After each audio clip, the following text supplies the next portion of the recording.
When it comes to landscape photography, a key skill is getting all elements of a composition in TACK SHARP focus. Beginners, having recently learned how aperture affects depth of field, will often stop down to their lens's narrowest aperture in an attempt to get everything in one single shot. Unfortunately, this introduces something called lens diffraction, which degrades image quality and sharpness, so you should always shoot within a lens's sweet spot, usually f8 to f11. With this slightly narrower focus plane, what area should you focus on? Foreground, midground, or background? The answer is all three, and the technique to do that is called focus stacking. Let's go to Chris on location in Lake Abraham, Canada for an example using this technique. I'm here at Abraham Lake. This lake, at least during the winter, is mostly known for the methane bubbles, of which there are not that many this time. Saw some over here I might use later, but it's also known for these cracks and different types of frozen ice due to the thickness of the ice. So right here we have this rupture. It's probably because there's a rock underneath or something happened here, but makes a very good foreground element. What you want to look for in foreground elements is something that's like visually interesting, maybe something with leading lines, colors, something that draws your eye, but then carries your eye to your background. In this case, the background is the mountain back here.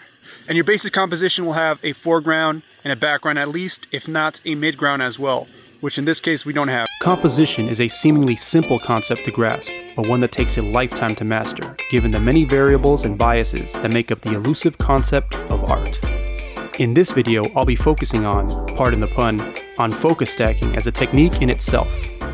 Let's see how one actually uses this technique in the field. So what you do is you compose your shot, focus on your foreground element, take the shot, whether it's bracketed or single image, refocus on your background element, which in this case is the mountain. Depending on what camera you use, you might be able to activate focus peaking, which shows you which parts of the image are going to be in focus. On the Sony, you can change the different colors. I usually have it in red, and that way I know whether I'm focusing or taking a shot focus on the foreground or taking a shot focus on the background.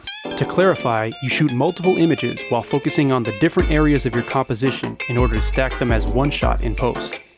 For landscape photography, you'll usually need only 2 to 3 shots depending on the proximity to your foreground and distance from your background elements. In this example, I miscalculated the depth of field, and if you look closely, you'll see the midground is out of focus, so I should have shot 3 images instead of 2. Every composition requires a different approach, and it isn't always easy to see your focus in a tiny camera screen, so if conditions allow, just overshoot. Once you have your multiple shots, the magic happens in post. There are a few ways to go about focus stacking images in Photoshop, but I'll show you 2 of the most popular.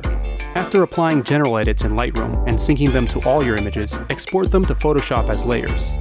Photoshop has a built-in auto blend feature, which will analyze your layers and mask out the blurry areas into one complete image. The downside to this method is that you're at the mercy of the algorithm and results may vary. I prefer to visually look at the different areas of the image and with the pen tool mask in the foreground, midground, and background accordingly.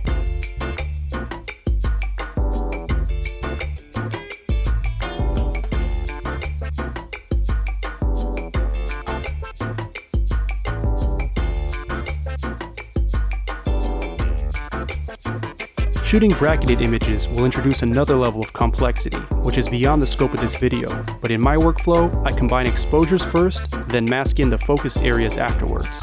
I hope you enjoyed this tutorial. If you have any questions or suggestions for a future video, leave them in the comment section below. Don't forget to like and subscribe for more travel videos and landscape photography tutorials.